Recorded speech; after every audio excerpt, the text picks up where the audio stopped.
জনপ্ৰিয় সম্মানীয় অসম সৰকাৰেৰ মাননীয় মুখ্যমন্ত্ৰী হিমন্ত বিশ্ব শৰ্মা ডাঙৰীয়া জিন্দাবাদ।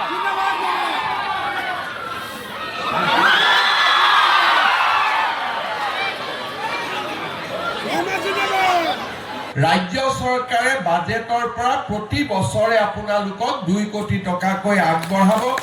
OBCৰ 29% ৰিজাৰ্ভেশ্যনৰ ভিতৰত আমি চুতীয়াসকলক সুকীয়াকৈ সংৰক্ষণ চাকৰিৰ পৰা আদি কৰি শিক্ষানুষ্ঠানত সুকীয়াকৈ সংৰক্ষণ দিবৰ বাবেও আমি সিদ্ধান্ত গ্ৰহণ কৰিছোঁ। সংৰক্ষণ চাকৰিৰ পৰা আদি কৰি শিক্ষানুষ্ঠানত সুকীয়াকৈ সংৰক্ষণ দিবৰ বাবেও আমি সিদ্ধান্ত গ্ৰহণ কৰিছোঁ। চুতীয়াসকলৰ বাবে ইমান দিনে আমাৰ পঞ্চায়তত আমাৰ অনুসূচিত জাতি আৰু অনুসূচিত জনজাতিৰ বাবে সংৰক্ষণৰ ব্যৱস্থা আছিল। ৰাজ্য চৰকাৰে এতিয়া OBC হিচাপে চুতীয়াসকলকো পঞ্চায়ত আৰু নগৰ পৰিষদৰ নিৰ্বাচনতো সুকীয়াকৈ সংৰক্ষণ দিয়াৰ বাবে সিদ্ধান্ত গ্ৰহণ কৰিছে, যিয়ে ৰাজনৈতিক ক্ষেত্ৰখনত চুতীয়া সমাজৰ প্ৰতিনিধিত্ব নিশ্চিতভাৱে আগবঢ়াই লৈ যাব। চুতীয়া সমাজৰ সামাজিক সাংস্কৃতিক প্ৰত্নতান্ত্ৰিক সম্পদসমূহকো ৰক্ষণাবেক্ষণ কৰিবলৈ আমি দৃঢ় প্ৰতিজ্ঞ।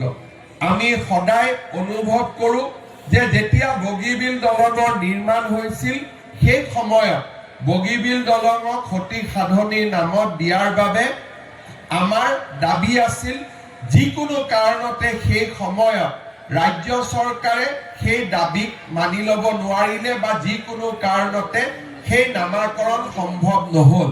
মই আজি আপোনালোকক প্ৰতিশ্ৰুতি দিছোঁ যে বগীবিলৰ দৰে বা তাতকৈ এটা ডাঙৰ প্ৰকল্প আমি সতী সাধনীৰ নামত দিবৰ বাবে সিদ্ধান্ত কৰিছোঁ, যাৰ আনুষ্ঠানিক ঘোষণাও আপোনালোকে কম বেছি সময়ৰ ভিতৰতে শুনিবলৈ পাব।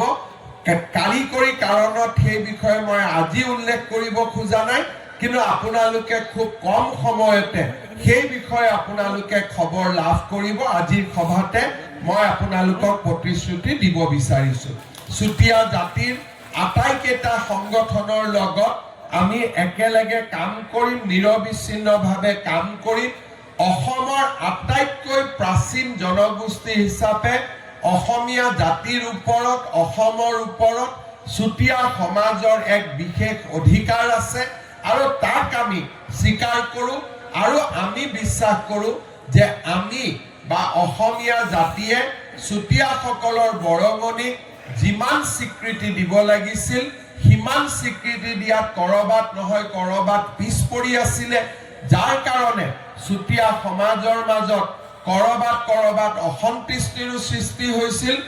আজি মই গৌৰৱ অনুভৱ কৰোঁ যে অসম চৰকাৰৰ মূল মন্ত্ৰীসভা 2জন আৰু আধা সম্পূৰ্ণভাৱে বিমল বৰা আৰু অতুল বৰা মন্ত্ৰী হৈ আছে আৰু চুতীয়াৰ বোৱাৰী হিচাপে অজন্তা নেওগ ডাঙৰীয়ানী মন্ত্ৰী হৈ আছে। ক'ব গ'লে 3 গৰাকীকৈ মন্ত্ৰী আজি চুতীয়া সমাজৰ পৰা প্ৰতিনিধিত্ব কৰিছে।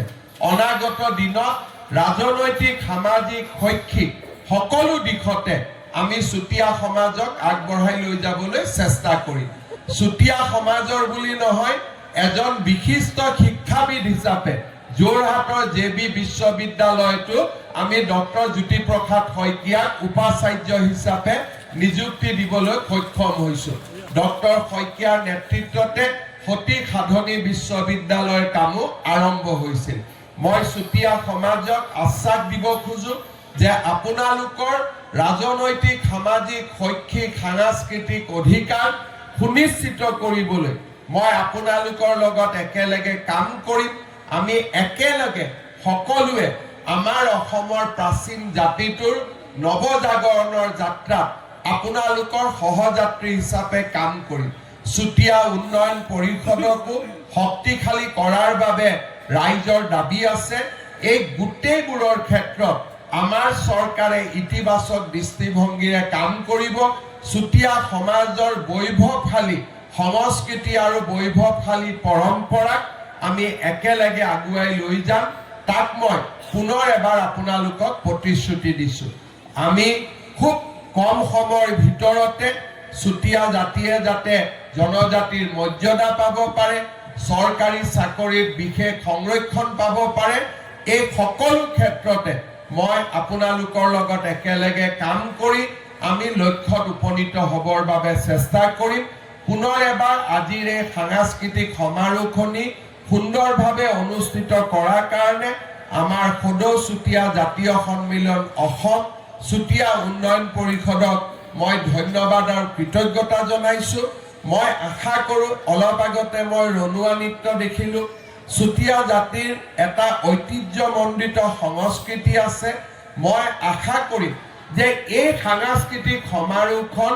ইয়াতকৈ ডাঙৰ কৰি প্ৰতি বছৰে আমি অনুষ্ঠিত কৰিব লাগে আৰু এই সাংস্কৃতিক সন্মিলনখনি প্ৰতি বছৰে অনুষ্ঠিত কৰিবলৈ ৰাজ্য চৰকাৰে বাজেটৰ পৰা প্ৰতি বছৰে আপোনালোকক 2 কোটি টকাকৈ আগবঢ়াব যাতে এই সন্মিলনখনি আমি ইয়াতকৈ ডাঙৰ কৰি অনুষ্ঠিত কৰিব পাৰোঁ পুনৰ এবাৰ জালুকনীবাসী ৰাইজক তিতাবৰৰ ৰাইজক সমগ্ৰ চুতীয়া জনগোষ্ঠীৰ সকলো ৰাইজক মই প্ৰণিপাত আৰু শ্ৰদ্ধা নিবেদন কৰি মই মোৰ বক্তব্যৰ সামৰণি মাৰিছো জয় হিন্দ বন্দে মাতৰম